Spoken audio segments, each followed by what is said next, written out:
حضرات، آج ذوالحجہ کی 25 تاریخ ہے اور ہمارے ہاں کچھ تاریخوں کا جو اختلاف ہے اس کی روح سے ہو سکتا ہے کہ 26 ہو۔ آج سے 1384 برس قبل تقریباً آج کے دن حضرت عمر فاروق رضی اللہ تعالی عنہ پر قاتلانہ حملہ ہوا تھا، اس لیے کہ بعض روایات میں 26 ذی الحجہ کا تعین ہوا ہے اور بعض میں الفاظ یہ آئے ہیں کہ ذوالحجہ کے 4 دن باقی تھے جس دن کے حضرت عمر رضی اللہ تعالی عنہ پر یہ قاتلانہ حملہ ہوا۔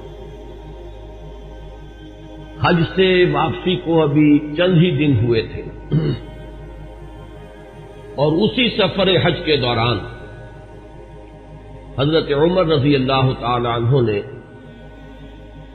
ایک موقع پر زمین پر لیٹ کر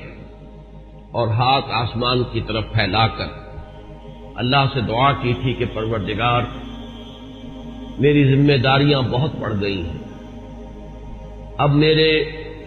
اعضاء میں ضعف ہے، میں کمزوری محسوس کر رہا ہوں، رعیت بہت بڑھ گئی ہے جس کی ذمہ داری ہے، تو مجھے تو اپنے پاس بلا لے اور اٹھا لے اس سے پہلے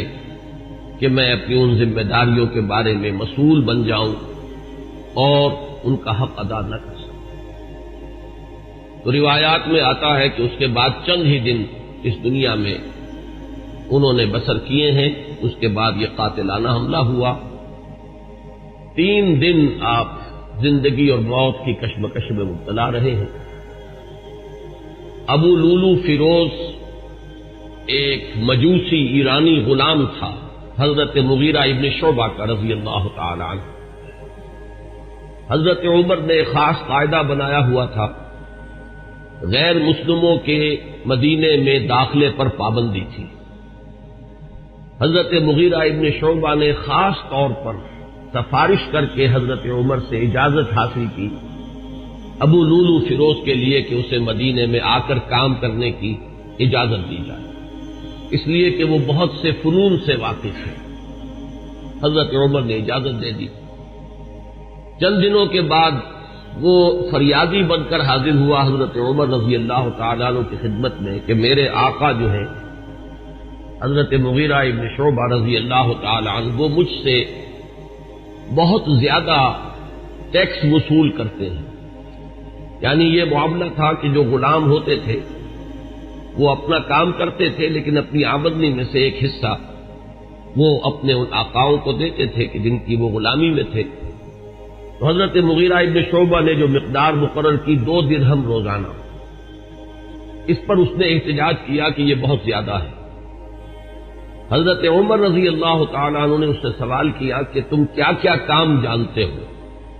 جب اس نے گنوائے کہ میں یہ کام جانتا ہوں تو حضرت عمر نے فیصلہ کیا کہ پھر یہ 2 درہم روزانہ زیادہ نہیں۔ اس پر وہ بہت غضبناک ہوا۔ حضرت عمر نے بھی اس سے ایک فرمائش کی کہ میرے لیے ایک ایسی چکی بنا دو جو ہوا سے چلتی ہو اور وہ آٹا پیسے۔ تو اس نے اسی غصے میں یہ کہا کہ ہاں، آپ کے لیے تو میں ایسی چکی بناؤں گا جس کی یاد رہتی دنیا تک باقی رہے۔ اس پر حضرت عمر نے جب وہ چلا گیا تو جو لوگ مجلس میں حاضر تھے ان سے آپ نے فرمایا کہ یہ شخص مجھے قتل کی دھمکی دے گیا ہے۔ لیکن نوٹ کیجئے کہ اسلام نے جو نظام دیا ہے نوع انسانی کو، وہ نظام جو محمد الرسول اللہ صلی اللہ علیہ وسلم نے عطا فرمایا، اور جیسا کہ میں نے بارہا عرض کیا ہے کہ اگر اس کو پوری طرح شباب میں دیکھنا ہو، للی ان بلوم جسے کہتے ہیں انگریزی میں، ایک پھول پوری طرح کھل گیا ہو، اگر وہ نظام اس کیفیت میں آپ دیکھنا چاہیں تو وہ در حقیقت خلافت عمر فاروق کا دور ہے رضی اللہ تعالی عنہ۔ وہ تمام خصائص، وہ تمام برکات جو اس نظام میں ہیں، نظام عدل اجتماعی، وہ اپنے نقطۂ عروج پر نظر آتے ہیں حضرت عمر فاروق رضی اللہ تعالی عنہ کے عہد خلافت میں۔ اسی نظام کا ایک پہلو یہ بھی ہے کہ انسان طبعاً آزاد ہے، اس کی آزادی پر کوئی قدغن، کوئی بندش بغیر کسی ثبوت کے نہیں لگائی جا سکتی۔ خود حضور صلی اللہ علیہ وسلم کے زمانے کا ایک واقعہ ہے کہ کسی شخص کو، مدینے کے کسی شخص کو کسی شبہ میں گرفتار کیا گیا۔ حضور خطبہ دے رہے تھے کہ ایک شخص نے کھڑے ہو کر کہا کہ میرے پڑوسی کو کس جرم کی پاداش میں گرفتار کیا گیا۔ حضور نے اعراض فرمایا، اس کی بات کا نوٹس نہیں لیا، دوسری طرف آپ نے رخ کر لیا، وہ ادھر پھر آ گیا، اس نے پھر سوال کیا تو حضور نے فوراً حکم دیا کہ اس کو رہا کر دیا جائے۔ یعنی یہ کہ اگر کوئی ثبوت موجود نہیں ہے تو معلوم ہوا حضور صلی اللہ علیہ وسلم کے اس طرز عمل سے کہ پھر واقعتاً اس کو گرفتار رکھنا، اسیری میں رکھنا، محبوس رکھنا پھر یہ صحیح نہیں ہے، بلکہ اس کو رہا کر دیا جانا چاہیے۔ یہی معاملہ ہمیں نظر آتا ہے اپنی اس آخری تکمیلی شان میں کہ حضرت عمر یقین کے ساتھ یہ بات کہہ رہے ہیں کہ یہ شخص مجھے قتل کی دھمکی دے گیا ہے، اور عمر فاروق رضی اللہ تعالی عنہ کوئی عام انسان نہیں ہے۔ 10 برس سے زائد عرصہ ہو چکا ہے کہ اسلام کی چکی جو چل رہی ہے تو اس کے مرکز جو ہے اس کے، جیسے کہ میں نے مثال دی تھی کہ حضرت علی رضی اللہ تعالی عنہ نے جب ایک موقع پر فارس کے محاذ پر، ایران کے محاذ پر صورتحال کچھ مخدوش ہو گئی تھی تو حضرت عمر نے یہ ارادہ کیا تھا کہ وہ خود محاذ پر جائیں اور مسلمان افواج کی کمان خود کریں، تو حضرت علی نے مخالفت کی تھی اور انہوں نے مشورہ دیا تھا اور یہ الفاظ فرمائے تھے کہ آپ کا اپنی جگہ سے ہی جانا یہ تو پورے اس نظام کے درہم برہم کرنے کا سبب بن سکتا ہے، اور یہی تشبیہ دی تھی کہ چکی اسی وقت تک چلتی ہے جبکہ اس کی وہ کلی اپنی جگہ پر قائم رہے۔ تو آپ کی مثال تو اس پورے نظام کے لیے اس کلی کسی ہے۔ تو 10 برس تک وہ چکی جو ہے گھوم رہی تھی اسی شخصیت کے گرد، اور کتنے فتوحات کا دائرہ کہاں سے کہاں تک پہنچا تھا۔ اتنی بڑی کوئی سلطنت اس سے پہلے تاریخ انسانی میں کبھی وجود ہی میں نہیں آئی تھی، لیکن یہ کہ اس کے باوجود کہ اتنی عظیم سلطنت کے ذمہ دار ترین فرد ہیں حضرت عمر، میں حاکم کا لفظ استعمال نہیں کرنا چاہتا اس لیے کہ یہ لفظ بھی ہمارے اس نظام میں عدل اجتماعی کے ساتھ مناسبت نہیں رکھتا، نہ وہ حاکم تھے نہ حکمران تھے، وہ تو سید القوم خادمہم کی کامل مثال جو ہو سکتی ہے وہ حضرت عمر فاروق ہے رضی اللہ تعالی عنہ۔ لیکن یہ کہ اس نظام کی ذمہ دار ترین شخصیت ہے حضرت عمر، لیکن انہوں نے اپنے حفاظت کا کوئی اہتمام نہیں کیا، کوئی باڈی گارڈ کا انتظام نہیں کیا، دوسری طرف یہ کہ اس شخص کو قید نہیں کیا، اسے مدینے سے شہر بدر نہیں کیا، بلکہ یہ کہ چونکہ یقین ہے اس بات پر کہ زندگی اور موت اللہ کے ہاتھ میں ہے، لہذا وہ ہمیں نظر آتا ہے کہ ایک طرف توکل اس کی یہ شان ہے، دوسری طرف فراست کا یہ عالم ہے کہ اس کے اس جملے کی بات آپ نے پالی ہے کہ یہ مجھے قتل کی دھمکی دے گیا ہے، تیسری طرف اسلامی نظام میں لوگوں کی آزادی کا جو عالم ہے وہ نمایاں ہو رہا ہے، ایک ایسے شخص کو جس کے بارے میں شک ہے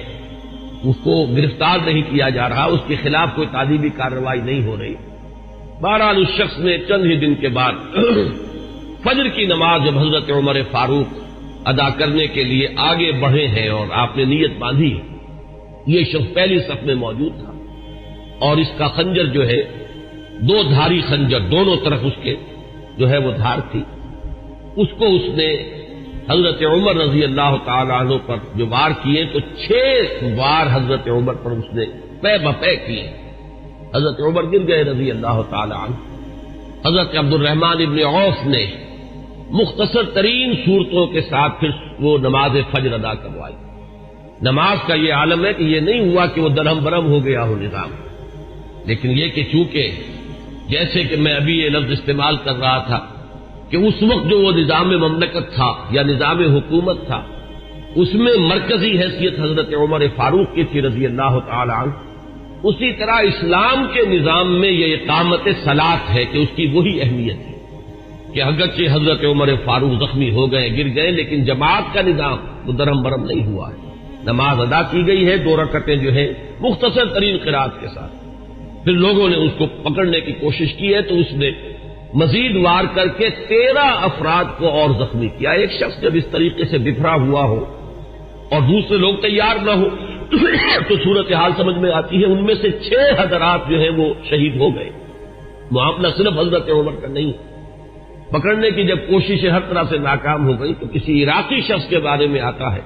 کہ اس نے کوئی کپڑا کمبل وغیرہ اس کے اوپر ڈالا ہے، تب وہ قابو میں آیا ہے، لیکن پھر اس نے فوراً خودکشی کر دی۔ حضرت عمر رضی اللہ تعالیٰ عنہ نے سوال کیا، جیسے ہی آپ اس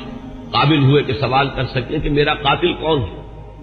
جب بتایا گیا کہ وہی ابو لولو فیروز ہے تو آپ نے اللہ کا شکر ادا کیا کہ اللہ کا شکر ہے کہ میرا قاتل کوئی مسلمان نہیں ہے، یعنی جو بات کے 12-13 برس بعد ہونے والی تھی۔ حضرت عثمان رضی اللہ تعالیٰ عنہ کے قاتلین وہ جو بھی آپ انہیں کہیں نام نہاد مسلمان تھے، کلمہ گو تھے، وہ محمد الرسول اللہ صلی اللہ علیہ وسلم کا کلمہ پڑھنے والے تھے، کلمہ شہادت کو انہوں نے اپنے لیے ڈھال بنایا۔ اس سے جو فتنہ شروع ہوا ہے جس کو میں اس سے پہلے بیان کر چکا ہوں کہ الفتنۃ الکبریٰ، سب سے بڑا فتنہ جو ہے وہ حضرت عثمان رضی اللہ تعالیٰ عنہ کی شہادت سے شروع ہوا ہے۔ اس سے پہلے یہ معاملہ اگرچہ حادثۃ الکبریٰ تو اسے آپ کہہ سکتے ہیں، بہت بڑا حادثہ ہے، لیکن یہ ہے کہ اس سے کسی فتنے کا آغاز نہیں ہوا، بلکہ یہ کہ اس کے بعد بھی وہ چکی اسی طرح چلتی رہی۔ کم و بیش 10 برس ہے حضرت عثمان رضی اللہ تعالیٰ عنہ کے عہد خلافت کے کہ وہ بھی اسی شان کے حامل ہے، وہی یکجہتی ہے، وہی امن و امان ہے، اسی طرح فتوحات کا سلسلہ جاری ہے۔ انقلاب محمدی علی صاحب الصلاۃ والسلام کا سیلاب جو ہے وہ بڑھ رہا ہے اسی شان سے، جو میں نے بارہا آپ کو سنایا ہے اقبال کا یہ مصرع کہ تھمتا نہ تھا کسی سے سیل رواں ہمارا، تو کم و بیش 10 برس اس کے بعد یہ کیفیت طاری رہی ہے، تو اس سے کسی بڑے فتنے کا آغاز نہیں ہوا۔ حضرت عمر رضی اللہ تعالیٰ عنہ پر یہ قاتلانہ حملہ ہوا ہے 26 یا یہ کہ 25، 26، 27 ان میں سے کوئی تاریخ ہوگی، 4 دن بقایا تھے۔ اب اگر 30 کا مہینہ ہو تو اس کی تاریخ اور بن جائے گی، 29 کا ہو تو کچھ بدل جائے گی، تقریباً وہ آج کا دن ہی پڑتا ہے، اور یہ ہے سن 23 ہجری۔ انتقال ہوا ہے تو پھر تدفین جو ہوئی، حضرت صہیب رومی رضی اللہ تعالی عنہ کے بارے میں وصیت تھی کہ وہ میری نماز جنازہ ادا کریں، اس کی امامت کریں، تو یکم محرم الحرام سن 24 ہجری کو تدفین ہوئی ہے۔ تدفین کا یہ واقعہ بھی بڑا اہم ہے، اور آپ سب حضرات کے علم میں ہوگا کہ حضرت عمر نے اپنے صاحبزادے عبداللہ ابن عمر رضی اللہ تعالی عنہما کو بھیجا حضرت عائشہ کی خدمت میں کہ میری بڑی خواہش ہے کہ آپ کے حجرے میں میں دفن ہو جاؤں جہاں محمد الرسول اللہ صلی اللہ علیہ وسلم اور حضرت ابوبکر صدیق رضی اللہ تعالی عنہ مدفون تھے۔ حضرت عائشہ نے فرمایا، اور اس سے جو مقام ان کی نگاہ میں تھا حضرت عمر کا وہ بھی ظاہر ہوتا ہے کہ کس طرح انہوں نے اثار کیا ہے، کس قدر ان کے لیے یہ مرحلہ کٹھن ہوگا فیصلے کا کہ اس حجرے میں صرف ایک قبر کی جگہ اور تھی۔ حضرت عائشہ نے فرمایا ام المومنین رضی اللہ تعالی عنہا کہ یہ جگہ میں نے اپنے لیے مخصوص کی ہوئی تھی، میں چاہتی تھی کہ میں خود یہاں دفن ہوں، اور اس میں کوئی حرج نہیں تھا، اس لیے کہ حضور دفن تھے وہاں، وہ آپ کے شوہر تھے، حضرت ابوبکر دفن تھے، وہ ان کے والد تھے، لیکن میں عمر کو اپنی ذات پر ترجیح دیتی ہوں، لہذا میں اجازت دیتی ہوں کہ حضرت عمر کو وہاں دفن کر دیا جائے۔ جب حضرت عمر کے پاس واپس آئے حضرت عبداللہ ابن عمر اور آپ نے پوچھا ہے کہ کیا جواب لائے، اور جواب دیا گیا کہ اجازت ہو گئی ہے، تو فرمایا کہ یہ آخری آرزو تھی زندگی کی، اللہ کا شکر ہے کہ وہ پوری ہو گئی۔ حضرت عمر رضی اللہ تعالیٰ عنہ کی ولادت ہوئی ہے عام فیل کے 13 سال بعد۔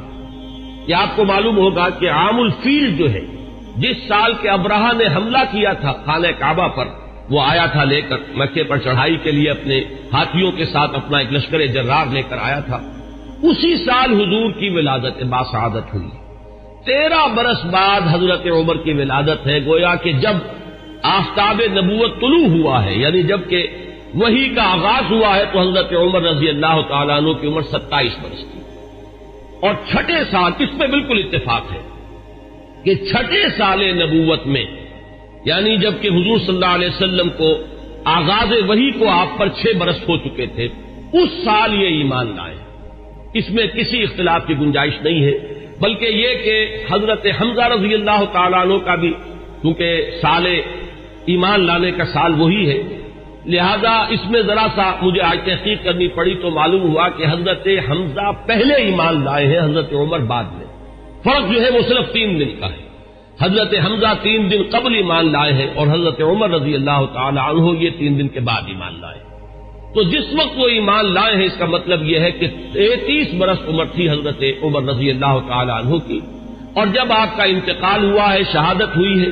تو 63 برس عمر تھی، اور یہ وہی عمر ہے جس میں کہ حضور صلی اللہ علیہ وسلم کا انتقال ہوا اور حضرت ابوبکر کا انتقال ہوا۔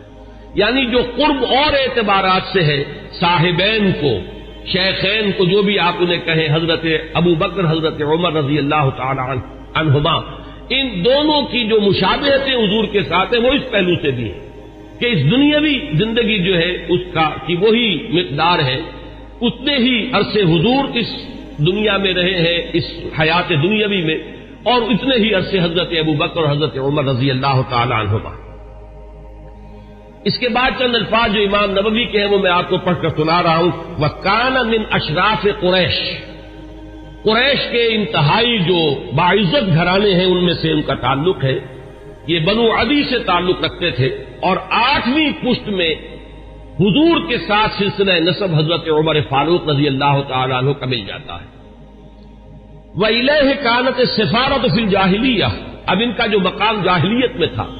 اس میں بھی سمجھیے ایام جاہلیت سے مراد ہے اسلام لانے سے پہلے جو ان کا مقام اپنے اس نظام میں تھا جو قبائلی نظام تھا عرب کے اندر، قریش میں ان کی حیثیت کیا تھی؟ تو وَإِلَيْهِ كَانَتِ السِّفَارَةُ فِي الْجَاهِلِيَّةِ كَانَتْ قُرَيْشُ إِذَا وَقَعَتِ الْحَرْبُ بَيْنَهُمْ أَوْ بَيْنَهُمْ وَبَيْنَ غَيْرِهِمْ بَعَثُوا سَفِيرًا أَيْ رَسُولًا وَإِذَا نَافَرَهُمْ مُنَافِرٌ أَوْ فَاخَرَهُم مُفَاخِرٌ بَعَثُوهُ مُنَافِرًا أَوْ مُفَاخِرًا۔ اب یہ قبائلی زندگی کا پورا نقشہ اس عبارت میں آ گیا ہے کہ جہاں کہیں کوئی جنگ ہوتی تھی، جھگڑا ہوتا تھا قریش کا خود اپنے اندر 2 گھرانوں کے مابین، یا قریش کا بحیثیت قبیلہ کسی دوسرے قبیلے سے، تو حضرت عمر کو سفیر کی حیثیت سے بھیجا جاتا تھا، یہ ان کا مقام ہے۔ اور اگر کہیں کوئی مفاخرت ہو جاتی تھی، کہیں کسی بڑے شاعر اور خطیب نے کھڑے ہو کر وہ اپنے قبیلے کے جو ہے مفاخر بیان کیے، تو وہاں پر پھر مقابلے کے لیے بھی، اس تفاخر کے لیے بھی حضرت عمر کو بھیجا جاتا تھا۔ تو یہ ان کا مقام اپنی اس زندگی میں تھا۔ 2 روایات اب میں آپ کو سنا رہا ہوں حضرت عمر کے اسلام کے ضمن میں جو حضور کی دعا منقول ہے۔ ایک دعا جو ہے اس میں مشہور ہے، عام طور پر حضرت عمر کے موضوع پر، سیرت کے موضوع پر جو تقریریں آپ نے سنی ہوں گی ان میں آپ کی سننے میں آئی ہوگی، ایک دوسری ہے وہ بھی میں چاہتا ہوں کہ آج آپ سن لیں۔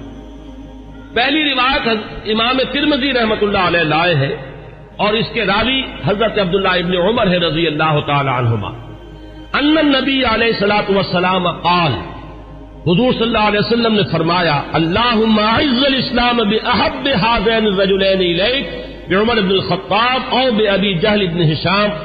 اور اسی روایت کو طبرانی نے حضرت ابن مسعود اور حضرت انس رضی اللہ تعالی عنہما سے روایت کیا۔ گویا کہ یہ 3 روایتیں ہیں، لیکن یہ کہ سند کے اعتبار سے جو امام ترمذی کی روایت ہے وہ چونکہ اونچی ہے لہذا متن اس کا دیا ہے، باقی یہ روایت جو ہے طبرانی لائے ہیں حضرت عبداللہ ابن مسعود سے اور حضرت انس سے رضی اللہ تعالی عنہما کہ اے اللہ ان 2 اشخاص میں سے جو تجھے محبوب ہو اس کے اسلام کے ذریعے سے اسلام کو عزت عطا فرما۔ کون ہے وہ 2 اشخاص؟ حضرت عمر رضی اللہ تعالی عنہ، عمر بن الخطاب اور عمرو بن ہشام۔ ابو جہل اس کی اصل میں کنیت ہے، نام اس کا عمرو تھا، یہ عمر ہے وہ عمرو ہے۔ عمرو بن العاص واو آئے گا اس میں لیکن وہ عمرو نہیں ہے بلکہ عمرو ہے، عمرو بن العاص، یہ عمرو بن ہشام تھا۔ میں اس سے پہلے بیان کر چکا ہوں کہ حضور نے ان دونوں کو کیوں سامنے رکھا، یہ ذہن میں رکھیے، اس کو میں اس وقت یہاں بیان نہیں کروں گا کہ شخصی اوصاف کے اعتبار سے شجاعت، بہادری، جس چیز کو تسلیم کر لے پھر اس کے لیے گردن کٹوانے کے لیے تیار ہو جانا۔ ایک وہ لوگ ہوتے ہیں جو حقیقت کو تسلیم بھی کر لیتے ہیں لیکن یہ کہ پھر بھی وہ آگے نہیں بڑھتے، پیچھے ہی رہتے، بچ بچ کر چلتے ہیں، اور وہ اپنا دامن جو ہے بچا کر جو ہے کسی چیز کا ساتھ بھی دیتے ہیں اور تحفظات کے ساتھ دیتے ہیں۔ ایک وہ لوگ ہوتے ہیں جو بات قبول کر لے پھر ہر کے بعد آباد، اب گردن بھی کٹوا دیں گے، جان دے دیں گے۔ ان اعتبارات سے مشابہت ہے حضرت عمر کی شخصیت میں اور ابو جہل کی شخصیت میں. اس نے بھی گردن کٹوا دی بالفعل اپنے اس دین باطل کے لیے. اور اس کی جو وہ کیفیت ہے وہ بارہا میرے بیان میں آپ سن چکے ہیں کہ جب گردن کاٹی جا رہی تھی تب بھی اس نے یہ کہا تھا کہ میری ذرا نیچے سے گردن کاٹنا تاکہ جب اس کو اب تم رکھو چڑھاؤ کسی نیزے کے اوپر تو اونچی نظر آئے, معلوم ہو کسی سردار کی گردن. تو یہ مزاج حضرت عمر کا بھی اسلام لانے سے پہلے مزاج یہی تھا. پہلوان آدمی تھے تو کاش کے میلوں میں شہزوری کا مظاہرہ کیا کرتے تھے, کشتیاں کیا کرتے تھے. اور یہ امتداد جو حضرت علی رضی اللہ تعالیٰ عنہ میں ہمیں نظر آتا ہے کہ وہ شجاع بھی تھے اور بہت بڑے عالم بھی تھے, یہی امتداد حضرت عمر کی شخصیت میں. انتہائی شجاع, بہادر, میدان کے مرد, کشتیاں لڑنے والے, مقابلہ کرنے والے, اور پھر یہ کہ بہت بڑے ماہر انصاب. یہ بہت بڑا علم تھا اس وقت. بہت بڑے ناقد اور جو اشعار کے محاسن ہیں ان کو پرکھنے والے, اس کے بارے میں رائے دینے والے. اور فقہا میں تو پھر جو ان کا مقام ہے وہ آپ کو معلوم ہی ہے کہ یہ صلاحیتیں بھی تمام و کمال کہ علمی اور ذہنی صلاحیتیں بھی, اور پھر عملی جو ہے معاملہ وہ تو ازل من الشمس ہے. تو اس اعتبار سے ابو جہل ایک پہلو سے مشابہ تھا اگر وہ بھی ایمان لے آتا. اور سورہ علق جو ہے قرآن مجید کے 30ویں پارے میں جس میں شروع میں 5 آیتیں وہ ہے کہ جو تقریباً اجماع ہے کہ وہ اولین وحی ہے جو حضور پر ہوئی ہے, اس میں جس شخص کا ذکر ہے وہ یہی ابو جہل ہے کہ اگر یہ شخص ایمان لے آتا تو کیا ہوتا. ارأیت ان کذب وتولی الم یعلم بان اللہ یری. یہ شخص جو ہے جو حضور صلی اللہ علیہ وسلم کی مخالفت میں قبر بستا ہے, اگر یہی شخص کہیں اسلام لے آتا تو واقعہ یہ کہ وہ عمر ثانی ہوتا, پھر حضرت عمر رضی اللہ تعالیٰ عنہ کے انداز کی اس کی شخصیت بھی ہوتی. تو یہ روایت جو ہے یہ تو بارہا آپ نے سنی ہوگی. اب ایک اور روایت میں آپ کو سنا رہا ہوں. اس کو امام حاکم نے حضرت عبداللہ ابن عباس رضی اللہ تعالیٰ عنہما سے روایت کیا ہے, اور اس کو امام طبرانی بھی لائے ہیں اپنی اوسط میں. تو وہ لائے ہیں حضرت ابو بکر سے روایت کر کے, اور اپنی کبیر جو ہے معجم الکبیر اس میں یہ حدیث ثوبان کی حیثیت سے آئی ہے. اس کے الفاظ سنیے. عن ابن عباس رضی اللہ تعالی عنہما ان النبی صلی اللہ علیہ وسلم قال اللہم اعز الاسلام بعمر بن الخطاب خاصتا. اس روایت میں ابو جہل کا نام نہیں ہے بلکہ خاص طور پر گویا کہ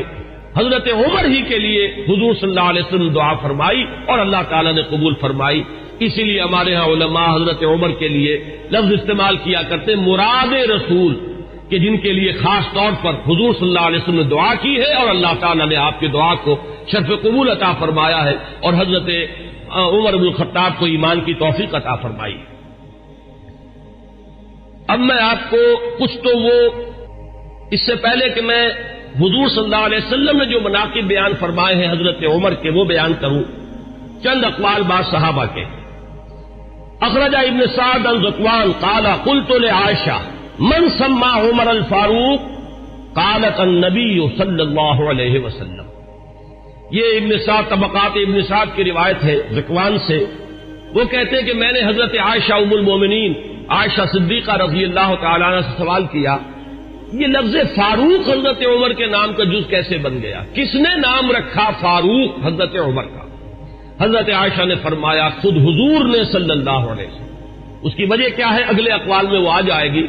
کہ جب حضرت عمر ایمان لائے ہیں تو پہلا شخص جس نے اپنے ایمان کا برملا اعلان کیا ہے اور جا کے نماز پڑھی ہے خانہ کعبہ میں کھلم کھلا وہ حضرت عمر ہے. گویا کہ انہوں نے حق و باطل کے مابین ایک حد فصل قائم کر دی, یا یوں کہیے کہ 2 ادوار ہیں مکی دور میں, ان 2 ادوار میں حد فاصل ہے, فرق کر دینے والے حضرت عمر ہے. باقی بات صحابہ کے اقوال میں آپ کو اور سنا رہا ہوں تاکہ ان کی بھی آپ کے سامنے جو کنٹینٹ ہے واضح ہو جائے. واخرج ابن ماجہ والحاکم عن ابن عباس رضی اللہ عنہما. امام ابن ماجہ یہ تو آپ کو معلوم ہے کہ صحاح ستہ میں شامل ہے, اور امام حاکم نے روایت کیا ہے حضرت عبداللہ ابن عباس رضی اللہ تعالی عنہما سے. قال وہ فرماتے ہیں لما اسلم عمر رضی اللہ عنہ نزل جبرائیل فقال یا محمد صلی اللہ علیہ وسلم لقد استبشر اہل السماء باسلام عمر. جب حضرت عمر ایمان لائے تو حضرت عبداللہ ابن عباس فرماتے ہیں کہ حضرت جبرائیل حاضر ہوئے حضور کی خدمت میں صلی اللہ علیہ وسلم علیہ الصلوۃ والسلام, اور انہوں نے یہ فرمایا کہ اے نبی صلی اللہ علیہ وسلم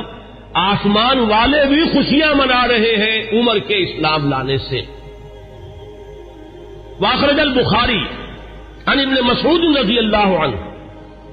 قال ما زلنا عزة منذ اسلم عمر رضی اللہ عنہ۔ حضرت ابن مسعود رضی اللہ تعالی عنہ سے روایت ہے، امام بخاری کی روایت ہے، یہ صحیح بخاری کی روایت، وہ فرماتے ہیں کہ جب ایمان لے آئے حضرت عمر تو پھر ہم پر کمزوری نہیں رہی، پھر ہم قوت والے ہو گئے، عزت والے ہو گئے۔ اب وہ بات نہیں رہی کہ ہم دبے دبے تھے، بلکہ ہماری بھی اب جو ہے ہمتیں بن گئی۔ ابن سعد کی روایت ہے طبرانی اور ابن سعد کی ابن مسعود سے رضی اللہ تعالی عنہ، یہ ان کا قول ہے، کان اسلام عمر فتحا وکانت ہجرتہ نصرا وکانت امامتہ رحمتا وَلَقَدْ رَأَيْتُنَا وَمَا نَسْتَطِيعُ أَن نُّصَلِّيَ إِلَى الْبَيْتِ حَتَّى أَسْلَمَ عُمَرُ فَلَمَّا أَسْلَمَ عُمَرُ قَاتَلَهُمْ حَتَّى تَرَكُونَا فَصَلَّيْنَا۔ حضرت عبداللہ ابن مسعود جو ہے یہ مناقب میں بیان فرما رہے ہیں، حضرت عمر کا اسلام لانا گویا کہ اسلام کی فتح تھی، ان کی ہجرت اسلام کی نصرت تھی، ان کی امامت اسلام کے حق میں رحمت تھی، اور ہم اپنے آپ کو دیکھتے تھے، یعنی ایمان لا چکے تھے لیکن ہم بیت اللہ میں نماز نہیں پڑھ سکتے تھے جب تک کہ عمر اسلام نہیں لے آئے۔ جب عمر اسلام لے آئے تو پھر انہوں نے مقابلہ کیا کفار کا، تو انہوں نے پھر ہم سے تعارض کرنا چھوڑ دیا، اب ہم نے بیت اللہ میں نمازیں پڑھنی شروع کر دی۔ یہی وہ لفظ ہے جس کی وجہ سے کہ حضرت عمر فاروق قرار پا رہے ہیں۔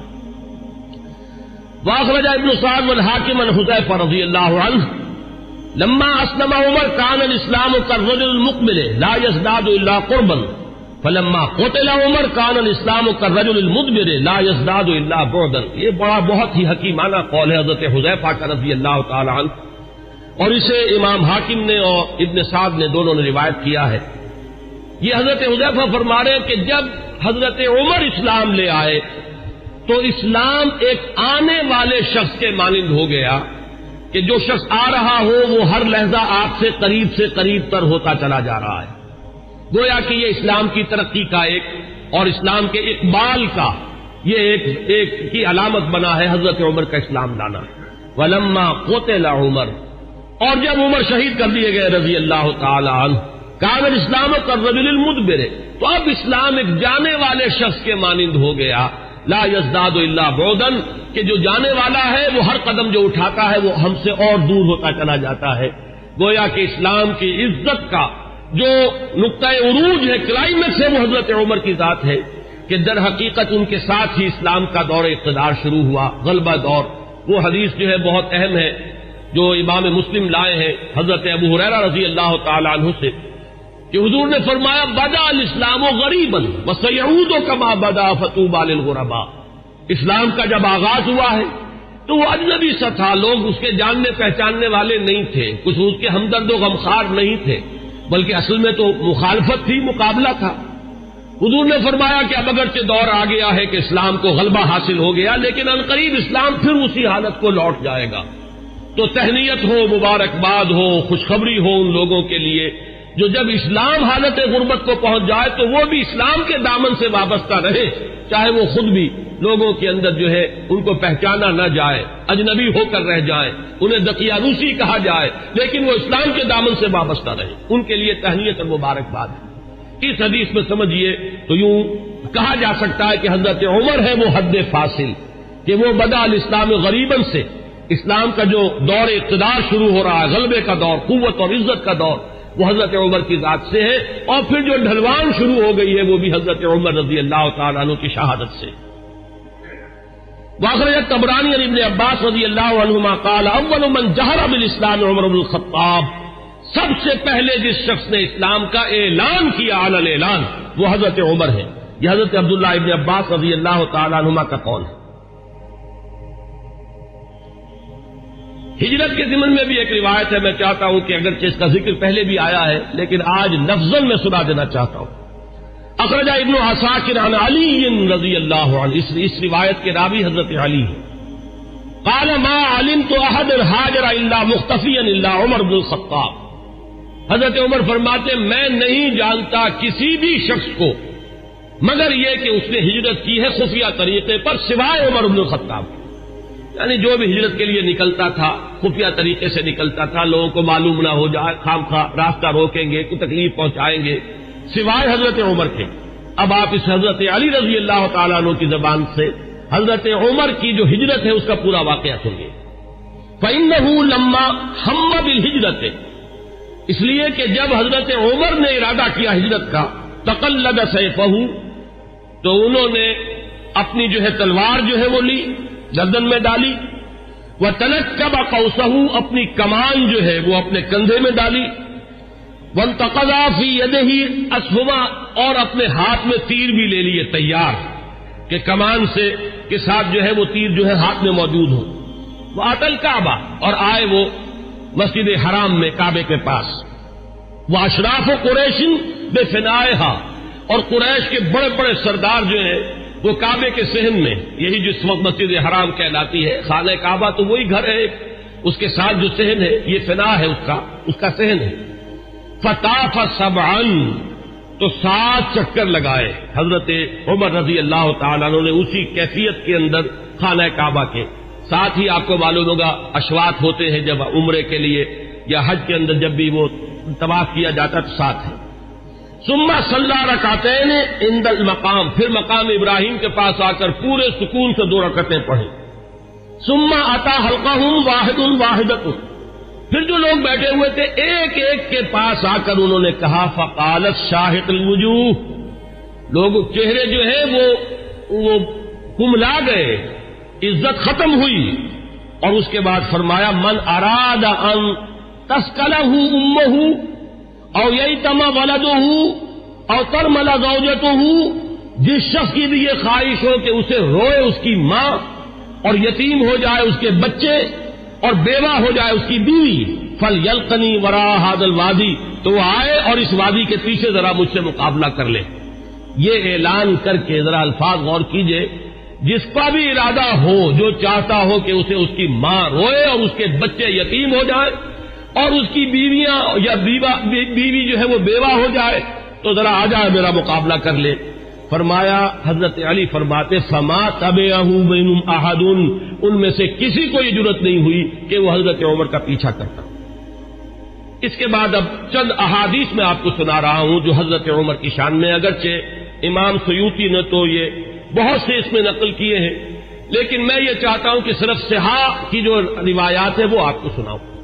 باقی یہ کہ ابن عساکر اور حاکم مختلف اور طبرانی یہ جو یعنی کتابیں حدیث کی ہیں جن کا درجہ بہرحال وہ نہیں ہے، وہ آپ میں سے جس کو بھی شوق ہوگا وہ اس کو اپنے طور پر مطالعہ کر لے گا، لیکن یہ روایات جو ہیں یہ تو متفق علیہ۔ اخرج الشیخان عن ابی ہریرہ رضی اللہ عنہ، اب یہ حضرت امام بخاری اور امام مسلم دونوں کی یعنی کا اتفاق ہے اس روایت پر۔ قال، حضرت ابو ہریرہ فرماتے قال النبی علیہ الصلوۃ والسلام، حضور صلی اللہ علیہ وسلم نے فرمایا بین انا نائم، کہ اسی اثناء میں کہ میں سویا ہوا تھا، رأیتنی فی الجنہ، میں نے اپنے آپ کو جنت میں پایا، یہ خواب کا ذکر فرما رہے حضور۔ فإذا امرأة تتوضأ إلى جانب قصر، تو میں نے دیکھا کہ ایک عورت، ایک خاتون ہے، ایک بہت بڑا قصر ہے، محل ہے، اس کے ساتھ کوئی لان ہوگا، پائن باغ ہوگا، اس میں وہ وضو کر رہی ہیں۔ قلت لمن هذا القصر، میں نے پوچھا، فرشتوں سے پوچھا ہوگا آپ نے، کس کا ہے یہ محل؟ قالوا لعمر، تو مجھے بتایا گیا کہ یہ عمر کا محل ہے۔ فذکرت غیرتک، اب یہ بات بھی حضور فرما رہے حضرت عمر سے کہ عمر اس وقت مجھے تمہاری غیرت کا احساس ہوا، کہ گویا کہ وہ تمہاری زوجہ ہیں جنت میں جن کو میں نے دیکھا، تو مجھے اندازہ ہوا تمہاری تو بڑی غیرت ہے تمہاری طبیعت میں کہ میں نے تمہاری بیوی کو دیکھا اس وقت، تو حضرت فَلَّيْتُ مُدْبِرًا، تو میں تمہاری غیرت کا خیال کر کے فوراً وہاں سے ہٹ گیا۔ فبکا عمر، حضرت عمر اس پر رو پڑے، وقال علیک غار یا رسول اللہ، تو انہوں نے فرمایا کہ حضور کیا میں آپ سے غیرت کروں گا؟ کیا اس کا کوئی امکان ہے کہ میری غیرت جو ہے وہ آپ کے معاملے کے اندر اس طریقے سے جاگے؟ بہرحال اس حدیث نے حضرت عمر کا جو مقام ہے اس کو واضح کیا۔ پھر سنیے، اخرج الشیخان عن ابن عمر ان رسول اللہ صلی اللہ علیہ وسلم قال، یہ بھی متفق علیہ روایت ہے، حضور نے فرمایا بین انا نائم شربت، میں ایک سویا ہوا تھا، خواب ہی میں نے پیا، یعنی اللبن، کیا پیا؟ دودھ پیا، حتی انظر الری یجری من اصفاری، اتنا پیا کہ وہ جو اس کے تر و تازگی اس سے پیدا ہوئی، میں نے محسوس کیا کہ اس کا اثر میرے ناخونوں تک پہنچ گیا، وہ تازگی جو ہے یا وہ قوت جو حاصل ہوئی اس سے وہ میرے ناخونوں سے ٹپک رہی ہے، بہہ رہی ہے۔ ثم ناولتہ عمر، پھر میں نے وہ پیالہ جو ہے وہ عمر کو دے دیا۔ قالوا فما اولتہ یا رسول اللہ، صحابہ نے پوچھا حضور آپ نے اس خواب کی کیا تعبیر کی؟ قال العلم، حضور نے فرمایا وہ پیالہ وہ علم کا پیالہ ہے جس سے میں نے سیر ہو کر پیا، اور پھر میں نے وہ پیالہ عمر کے حوالے کر دیا اور اس نے اس سے پیا۔ پھر سنیے تیسری حدیث، اخرجہ الشیخان، پھر اس حدیث کے راوی بھی دونوں ہیں امام بخاری امام مسلم، عن ابی سعید الخدری رضی اللہ عنہ، حضرت ابو سعید خدری فرماتے ہیں قال سمعت النبی صلی اللہ علیہ وسلم، حضور صلی اللہ علیہ وسلم سے میں نے خود سنا، یقول، یہ فرماتے ہوئے، بین انا نائم رأیت الناس عرضوا علی وعلیہم قمص، میں سویا ہوا تھا، میں نے دیکھا بہت سے لوگ میرے سامنے پیش کیے گئے، انہوں نے قمیصیں پہنی ہوئی ہیں لیکن ان قمیصوں کا سائز جو ہے بڑا مختلف ہے۔ فمنها ما يبلغ الصدى، ان میں سے کچھ ایسے بھی تھے کہ جن کی قمیضیں صرف سینے تک پہنچتی تھی۔ ومنها ما يبلغ دون ذلك، بہت سے ایسے تھے جن کی قمیضیں لمبی تھیں، اس سے زیادہ تھی۔ وعرض علی عمر، اور اب میرے سامنے عمر کو پیش کیا گیا، وعلیہ قمیص یجرہ، ان پر اتنی لمبی قمیص تھی، اتنی لمبی قمیص پہنی ہوئی تھی، زیب تن کیے ہوئے تھے کہ وہ اسے گھسیٹ رہے تھے، یعنی وہ پیچھے پیچھے جو ہے، جیسے کہ پچھلے زمانے کے اندر بادشاہوں کا رواج ہوتا تھا ان کے، اور یہ ہمارے ہاں بھی جو جانگلیوں میں آپ نے دیکھا ہوگا تہمت جو ہے وہ زمین میں گھسٹتا ہوا چلے اپنے فخر اور غرور کے اظہار کے لیے، وہ نقشہ جو ہے کہ وہ اپنے اس قمیص کو گھسیٹ رہے ہیں۔ قالا، لوگوں نے پوچھا، قالوا فما اولتہ یا رسول اللہ، حضور آپ نے اس کی کیا تعبیر فرمائی؟ قالا دین، حضور نے فرمایا دین ہے، یہ لوگوں کے حصے میں دین کے مختلف حصے آئے ہیں، کسی کے پاس بہت ہے، کسی کے پاس کم ہے، کسی کے پاس زیادہ ہے۔ حضرت عمر رضی اللہ تعالی عنہ کو اللہ تعالی نے دین کی دولت سے جس درجے سرفراز فرمایا وہ اس حدیث میں اس تمثیل سے واضح ہوئی۔ پھر سنیے، یہ بھی پھر متفق علیہ روایت ہے، یہ میں چاہتا ہوں کہ آپ حضرات کے سامنے یہ چیزیں آئیں تو اس پوری سند کے ساتھ آئیں، کس درجے کی یہ روایات ہے، یہ کہانیاں نہیں ہیں، یہ صرف زور خطابت نہیں ہے کہ جو لوگ اپنے انداز کے اندر آپ حضرات کے سامنے بیان کرتے ہو، بلکہ یہ کہ یہ حقائق ہیں وہ کہ جو ہمارے ہاں مستند ترین، اب ظاہر بات ہے کہ قرآن کے بعد مستند ترین ہمارے ہاں تو یہی دو کتابیں ہیں، صحیحین، صحیح بخاری اور صحیح مسلم، اس میں کسی کو بھی اہل سنت میں کسی شک و شبے کی گنجائش نہیں، اور ان کی یہ متفق علیہ روایات ہے۔ اس کے راوی حضرت سعد بن ابی وقاص رضی اللہ تعالی عنہ قال قال النبی علیہ الصلوۃ والسلام یا ابن الخطاب، حضرت سعد بن ابی وقاص فرماتے ہیں کہ حضور صلی اللہ علیہ وسلم نے فرمایا، اے خطاب کے بیٹے رضی اللہ عنہ، والذی نفسی بیدہ ما لقیک الشیطان سالکا فجا قط الا سلک فجا غیر فجک، اے خطاب کے بیٹے میں یہ دیکھتا ہوں کہ جس راستے سے تو چل رہا ہوتا ہے شیطان جو ہے اس راستے سے کنی کترا کر کسی اور گھاٹی میں سے نکل جاتا ہے، یعنی وہ آمنا سامنا کرنے کی قوت نہیں رکھتا ہے عمر تمہارے ساتھ۔ اب روایت جو ہے یہ صرف بخاری کی ہے، متفق علیہ نہیں، لیکن اصح الکتب بعد کتاب اللہ تو یہ صحیح بخاری ہے۔ عن ابی ہریرہ قال النبی علیہ الصلوۃ والسلام لقد كان فيما قبلكم من الامم ناس محدثون فإن يكن في امتي احد فإنه عمر، حضرت حضور صلی اللہ علیہ وسلم کا فرمان کیا ہے؟ حضرت ابو ہریرہ راوی ہے کہ حضور نے فرمایا کہ تم سے پہلی جتنی امتیں گزری ہیں، جتنے رسولوں کو اللہ تعالیٰ نے امتیں عطا فرمائی، ان میں محدث ہوتے تھے۔ محدث وہ ہے، اس کو میں نے پہلے بھی کبھی عرض کیا تھا کہ یہ لفظ جو ہے زبر اور زیر کے فرق سے بہت اس کے اندر معنی کا جو ہے فرق واقع ہو جاتا ہے۔ محدث یہ تو ہمارے ہاں محدثین کرام، امام بخاری، حدیث نبوی کے ماہرین عالمین وہ ہے محدثین، اور محدث وہ شخص ہوتا ہے جس سے اللہ کلام کرے، جسے اللہ کی طرف سے الہام ہوتا ہو، وہ محدث ہے۔ حضور نے فرمایا کہ تم سے پہلے جتنی امتیں بھی گزری ہیں ان میں محدث ہوتے تھے، میری امت میں اگر کوئی محدث ہے تو وہ عمر ہے رضی اللہ تعالی عنہ۔ اس کا ایک بڑا گہرا تعلق ہے کہ کتنی چیزیں، کتنے معاملات ہیں، اگرچہ میں نے نشان تو اور بہت سی روایات کے اوپر بھی لگائے ہوئے ہیں، لیکن میں سمجھتا ہوں کہ میں اسی پر اکتفا کروں۔ البتہ ایک چیز جو ہے حضرت عمر رضی اللہ تعالیٰ عنہ کے مناقب میں جو اہم ترین ہے، وہ میں چاہتا ہوں کہ ذرا چند منٹ اور لے کر آپ کے سامنے بیان کر دوں، اور وہ اسی سے کہ محدث اس شخص کو کہتے ہیں جس سے اللہ ہم کلام ہوتا ہو، جس پر الہام ہوتا ہو، جس کا ملأ اعلیٰ کے ساتھ اتنا گہرا روحانی تعلق ہو، جس کی ذہنی مناسبت ہو کہ جو بات جو ہے دین میں ابھی آئی نہیں ہے وہ بھی حضرت عمر رضی اللہ تعالیٰ عنہ کے مزاج کی مناسبت سے ان پر منکشف ہو جاتی تھی۔ چنانچہ آپ نے خطبوں میں، ہمارے ہاں اہل سنت کے خطبوں میں جب مختلف نام لیے جاتے ہیں خلفائے راشدین کے، تو ہر ایک کی شان میں کچھ الفاظ بارہا آپ نے سنے ہوں گے۔ چنانچہ حضرت ابوبکر کے بارے میں الفاظ آتے ہیں کہ تمام لوگوں میں انبیاء کے بعد بالاتفاق جو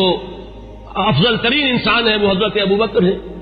حضرت عمر کے بارے میں الفاظ آتے ہیں الذی کان رأیہ موافقا بالوحی والکتاب، عمر بن الخطاب رضی اللہ عنہ۔ اس میں چونکہ کچھ قافیہ بھی ملانے کی جن حضرات نے بھی یہ خطبہ مرتب کیا ہے، تو عربی زبان میں چونکہ اس کی بھی ایک اہمیت ہے، صوتی آہنگ ہوتا ہے، تو کچھ قافیے بھی ملائے گئے ہیں۔ جامع آیات القرآن عثمان ابن عفان رضی اللہ تعالی عنہ، اس طریقے سے تو حضرت عمر کے بارے میں یہ الفاظ آپ نے بہت سنے ہوں گے کہ الذی کان رأیہ موافقا بالوحی والکتاب، وہ شخص کے جس کی رائے وحی اور کتاب کے موافق تھی۔ میں نے ایک مرتبہ یہ عرض کیا تھا اور آج پھر جسارت کر رہا ہوں کہ غیر شعوری طور پر ان الفاظ نے حضرت عمر کا درجہ گھٹا دیا ہے، اس لیے کہ یہ شان تو ہر صحابی کی ہے، ہو ہی نہیں سکتا کہ وحی اور کتاب کے موافق ان کی رائے نہ ہو۔ جب وحی اور کتاب آ گئی تو اب کسی صحابی کی یہ شان ہے ہی نہیں، جیسے کہ قرآن مجید میں فرمایا گیا کہ ما کان لمؤمن ولا مؤمنۃ اذا قضى الله امرا ان يكون له الخيرة في امره، جب اللہ اور اس کے رسول کی طرف سے کوئی فیصلہ صادر کر دیا جائے پھر کسی مومن اور مومنہ کے لیے یہ ممکن ہی نہیں ہے کہ اس کے بعد بھی وہ کوئی اپنا اختیار سمجھے اور اپنی کوئی رائے علیحدہ رکھے۔ تو اس حد تک تو حضرت عمر کی بات بھی اگر ہے تو وہ تو تمام صحابہ کے ساتھ ہے۔ اصل شان تو یہ ہے کہ الذی کان الوحی والکتاب موافقا برأیہ، حضرت عمر کی شان یہ ہے کہ وحی اور کتاب نازل ہوئی ہے ان کی رائے کی موافقت میں، ایک رائے ان کی طرف سے پہلے آئی ہے اور کلام اللہ میں وہ حکم اس کے مطابق نازل ہو گیا ہے۔ ظاہر بات ہے کہ اس کا سبب نزول یہ نہیں ہے کہ حضرت عمر نے یہ فرمایا، معاذ اللہ، لیکن یہ کہ وہ موافقت نزول سے قبل کی مناسبت، وہ ذہنی اور باطنی اور روحانی اور قلبی جو مناسبت حضرت عمر کو حاصل تھی اس حقیقت کے ساتھ، اس کی وجہ سے جو بات آپ کے ذہن میں آتی تھی اسی کے مطابق قرآن مجید میں پھر حکم نازل ہو جاتا تھا۔ امام عبداللہ شیبانی نے 21 اس کی مثالیں دی ہیں، جس کو کہ یہاں اس وقت جو ہے میں ظاہر بات ہے کہ نقل نہیں کر سکتا، ان میں سے 5-6 جو بہت اہم ہیں وہ میں گنوا رہا ہوں۔ سب سے پہلی بات یہ کہ حضرت عمر نے یہ فرمایا تھا، عرض کیا تھا حضور صلی اللہ علیہ وسلم سے لَاتَّخَذْنَا مِن مقام ابراہیم مصلی، حضور کیا ہی اچھا ہو اگر ہم مقام ابراہیم کو اپنی جائے نماز بنائیں، ہم یہاں پر نماز ادا کیا کریں۔ فنزلت، اور اس کے بعد یہ آیت نازل ہو گئی وَاتَّخِذُوا مِن مقام ابراہیم مصلی۔ یہ الفاظ جو ہے تقریباً بالکل وہی ہے کہ جو الفاظ حضرت عمر نے اپنے قول میں استعمال کیے تھے، بالکل اسی کے مطابق یہ وہی نازل ہوئی۔ اسی طرح دوسری بات حضرت عمر ہیں جنہوں نے حضور صلی اللہ علیہ وسلم سے فرمایا، عرض کیا تھا یا رسول اللہ يدخل على نسائك البر والفاجر فلو امرتهن يحتجبن، کہ حضور آپ کے گھروں میں مومن بھی آتے ہیں، منافق بھی آ جاتے ہیں، نیک بھی آتے ہیں اور فاجر قسم فاسق قسم کے لوگ بھی آ جاتے ہیں، تو کیا ہی اچھا ہو اگر آپ اپنی ازواج کو پردے کا حکم دیں۔ فنزلت آیت الحجاب، اس کے بعد جو ہے وہ حجاب والی آیت نازل ہو گئی۔ نمبر 3، وَاجْتَمَعَ نِسَاءُ النَّبِيِّ علیہ الصلوۃ والسلام فی الغیرہ، قلت، حضرت عمر یہ فرماتے ہیں کہ جب حضور صلی اللہ علیہ وسلم کی ازواج مطہرات نے وہ ایک ایکا کر لیا تھا، یہ واقعہ ہے جو آتا ہے سیرت میں، حضور صلی اللہ علیہ وسلم سے نان نفقے کے مطالبے کے لیے کہ کچھ ہمارا بھی جو ہے روزینہ بڑھا دیا جائے، کچھ ہمارے لیے بھی وسعت ہو جانی چاہیے. جیسے حضرت فاطمہ حاضر ہوئی تھی حضور کی خدمت میں کہ اب تو عام لوگوں کے گھروں کے اندر جو ہے بڑی خوشحالی ہے، تو مجھے بھی کوئی کنیز یا غلام عنایت ہو جائے. اسی طرح ازواج مطہرات کا معاملہ ہے، انہوں نے بھی اسی دلیل سے کہ اب تو عام لوگوں کے گھروں کے اندر بڑی خوشحالی ہو گئی ہے، تو کچھ نہ کچھ ہمیں بھی وسعت اور کشادگی کا انتظام کر دیا جائے. تو جب یہ معاملہ ہوا تو حضرت عمر نے یہ کہا تھا، جو الفاظ فرمائے تھے اس کے مطابق وہ آیت نازل ہوئی، عسى ربه ان طلقكن ان يبدله ازواجا خيرا منكن. یہ تیسری مثال ہے. چوتھی مثال، بدر کے اسیروں کے ضمن میں جب مشورہ ہوا، حضرت عمر کی رائے یہ تھی کہ ان سب کو قتل کیا جائے. نہ صرف یہ کہ قتل کیا جائے بلکہ جو بھی رشتہ دار ہو کسی اسیر کا مسلمانوں میں سے، قریب ترین رشتہ دار، وہ اپنے ہاتھ سے اسے قتل کرے. اگرچہ حضور صلی اللہ علیہ وسلم پر تو آپ کو معلوم ہے کہ غلبہ تھا، رافت، رحمت، شفقت، نرمی. اسی لیے قرآن مجید میں 2 جگہ وہ آیت نازل ہوئی ہے کہ حضور سے فرمایا اللہ نے کہ نبی آپ کی نرمی کے یہ لوگ حقدار نہیں ہیں، یہ کفار اور منافقین. آپ کی نرمی اہل ایمان کے حق میں ہو تو کیا کہنے ہیں، مطلوب ہے. لیکن یہ آپ کی نرمی سے جو بیجا فائدہ اٹھا جاتے ہیں کفار و منافقین، تو ذرا آپ اپنی طبیعت میں ان کے لیے سختی پیدا کیجیے. یا ایھا النبی جاہد الکفار والمنافقین واغلظ علیہم. 2 جگہ پر یہ آیت آئی ہے، سورہ تحریم میں بھی ہے، سورہ توبہ میں بھی ہے. تو وہی بات جو ہے یہاں پر ہوئی تھی کہ حضور کی طبیعت میں بھی غلبہ تھا، اور حضرت ابوبکر انتہائی رقیق القلب، حضور صلی اللہ علیہ وسلم کی سیرت کے اس اعتبار سے عکس کامل، وہی شفقت اور رحمت. ارحم امتی بامتی ابوبکر واشدہم فی امر اللہ عمر. وہی معاملہ یہاں تھا. تو بہرحال جب یہ فیصلہ ہو گیا کہ انہیں فدیہ لے کر چھوڑ دیا جائے، تو پھر قرآن مجید میں جو آیت نازل ہوئی سورہ انفال میں ہے، وہ آپ کے علم میں ہوگا کہ اس میں توثیق ہوئی حضرت عمر کی رائے کی. اسی طریقے سے شراب کی حرمت کے ضمن میں حضرت عمر رضی اللہ تعالیٰ عنہ نے پہلے سے کہنا شروع کر دیا، اور بار بار وہ دعا کرتے تھے اللہ اس شراب کے ضمن میں تو آخری اور حتمی اور جو فیصلہ کن حکم ہے وہ نازل فرما دے. تو اس کے بعد اللہ تعالیٰ نے اس کی آخری حرمت کا جو ہے وہ فیصلہ فرمایا، اس کی جو آیت جو ہے وہ نازل ہوئی. ایک اور اہم مقام ہے، یہ ابن ابی حاتم لائے اپنی تفسیر میں حضرت انس سے، قال عمر، اور حضرت عمر رضی اللہ تعالیٰ عنہ خود اس کے راوی ہیں. وافقت ربی فی 40. یہاں حضرت عمر فرما رہے ہیں 4 چیزوں میں میرے رب کے ساتھ میری کامل موافقت ہو گئی کہ جو بات میرے ذہن میں آئی، بلکہ یہاں تو میں جو مثال دے رہا ہوں جو زبان پر آ گئی حضرت عمر کے، بالکل وہی جو ہے وحی کے اندر الفاظ نازل ہو گئے. وہ فرماتے ہیں کہ نزلت هذه الآیہ، جب یہ آیت نازل ہوئی ہے سورہ مومنون میں ہے، وَلَقَدْ خَلَقْنَا الْإِنسَانَ مِنْ سُلَالَةٍ مِنْ طِينٍ ثُمَّ جَعَلْنَاهُ نُطْفَةً فِي قَرَارٍ مَكِينٍ ثم خلقنا النطفة علقة فخلقنا العلقة مضغة فخلقنا المضغة عظاما فكسونا العظام لحما ثم انشأناه خلقا آخر. جب یہ آیات نازل ہوئیں تو میری زبان پر فوراً الفاظ جاری ہو گئے فتبارک اللہ احسن الخالقین، اور بین ہی یہی الفاظ بعد میں قرآن مجید میں بھی وحی کے ذریعے سے نازل ہو گئے.